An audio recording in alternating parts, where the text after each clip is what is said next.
This is a Jmix exclusive.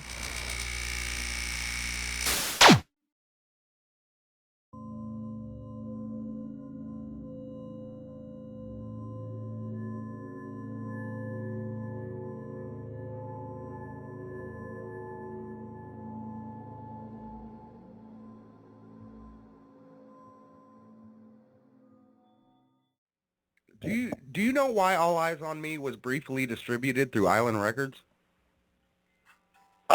Yeah. Chris Blackwell loves Suge like a son. So that's how we were in the Bahamas for about 2.5 months. After Pac had passed, Chris Blackwell reached out to Suge and said, man, why don't you come over here? He put Suge up in his mansion, and then he owns Compass Point Studios. So that's where we mixed greatest hits. And I got to mix Murder Was the Case and a few other things, remix. And Chris Blackwell liked Suge. So what happened was, Suge was over there. This is what really happened. He was moving all his accounts into an international banking system, Lloyd's of London. As soon as he did that, they came up with this probation thing. Do you believe that to be the cause? Yeah. Why else? He'd been out the country before. So the incident with Pac, and he was moving his money into a different European banking system. I believe they came up with this. Oh yeah, look, he was in Europe. Oh, you should have seen the house, man. You seen those houses in the James Bond movies where they got that little look like a little train that climbs up from where the yacht parks to the house. Yes, in the older ones, yeah. That's what he was. Yeah, that's what he was staying in. Wow. Chris Blackwell's house in the Bahamas. You're the only second person to confirm that they actually did move to the Bahamas, Kurt being the first. Do you know initially why All Eyes on Me? I mean, was All Eyes on Me distributed after Tupac's death through Island, or at first through Island Records? I think after. Oh, okay. I'm not sure about that. Okay. But I know that he had a solid relationship with Chris Blackwell, which says a lot for Suge. My nickname, he called me the Chief.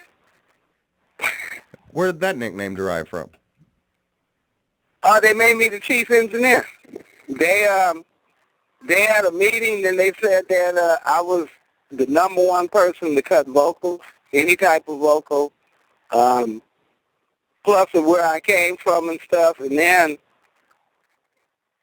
certain studios just refused to let them in for some reason until they knew that I was working for them.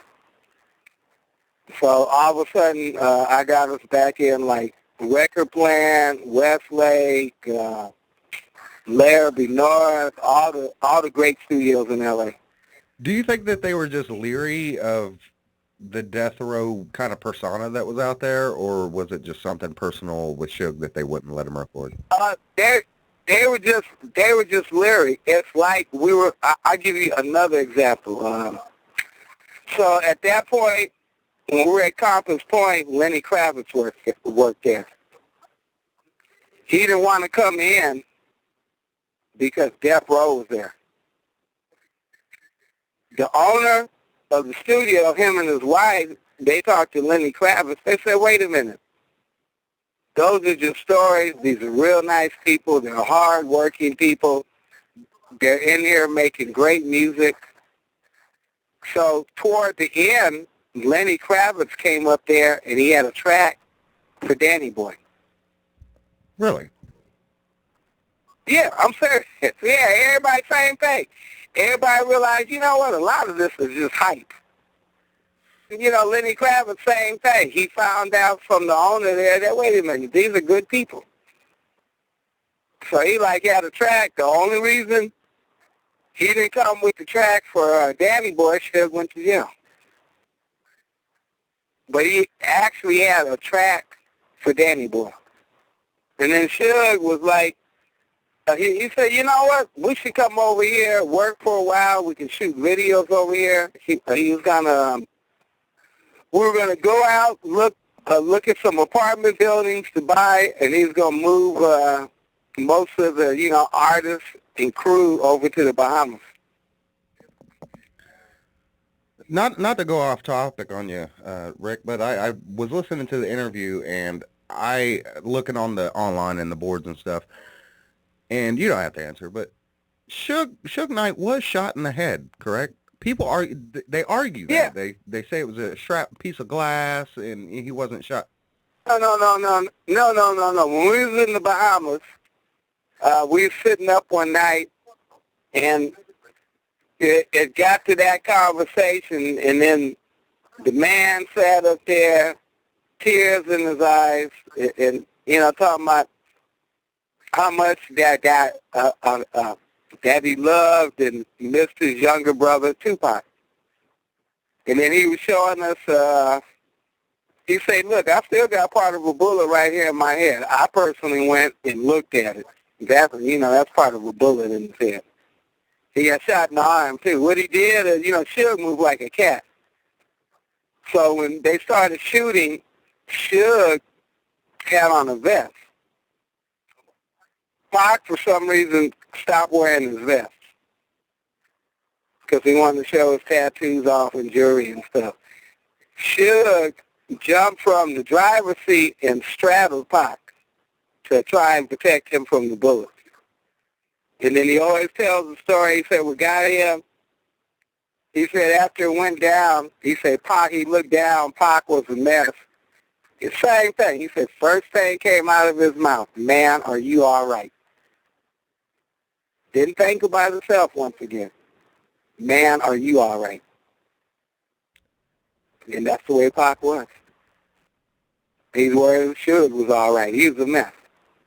Well, I'm glad that you cleared that up because a lot of people think that Suge Knight was kind of cold and calculated after, and now I am going by what the news has showed and the interviews that he done, that people have the assumption that Suge was indifferent to the situation. So I'm glad that you showed that side because I like Suge Knight. I love the Death Row era. I'm not one of those people that are like, Suge Knight's the devil. I don't think that at all. Oh, yeah, I thought I, got down on my knees, thank God, when Snoop and Suge patched up. Snoop just came out and said that he broke bread with Suge, and he realized that Suge was one of the greatest West Coast, music businessmen ever in history. Because, they investigated Death Row for 7 years, and they finally came back and said, you know what, we're sorry, but they made all this money selling records. Nothing illegal. And, of course, they waited until the company was bankrupt after all the legal fees to say that. Yeah. That's right.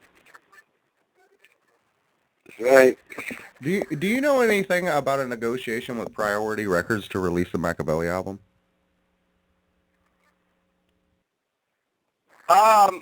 Well, don't forget when the thing went down with Warner Brothers, Priority picked up Death Row. What went down with Warner Brothers? Oh, when I came there, the first day, they immediately sent me to record vocals with Michelet, Nate Dogg, a track called Let's Play House. Then they said after you do the vocals, Dre is coming in the mix. But when I came down there, the media was out there. I think that lady was out there. What's her name? Dolores See Tucker? Dolores Tucker? Yeah. Wow. Yeah, they were outside.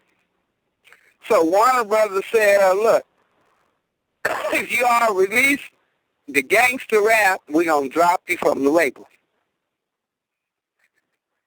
In the meantime, Priority and all these other record companies, they're like, if they drop you, we're bidding. So I think Priority won the bid. They came in with $300 million. Then Time Warner Chappell said, well, you know what? That's the record company. We still want the publishing. So they offered Death Row $300 million for publishing. So now that made them worth $600. They had already made like $100 million. Then when Pac's album dropped, that probably made them worth $1 billion. And Priority, I heard, won the bid.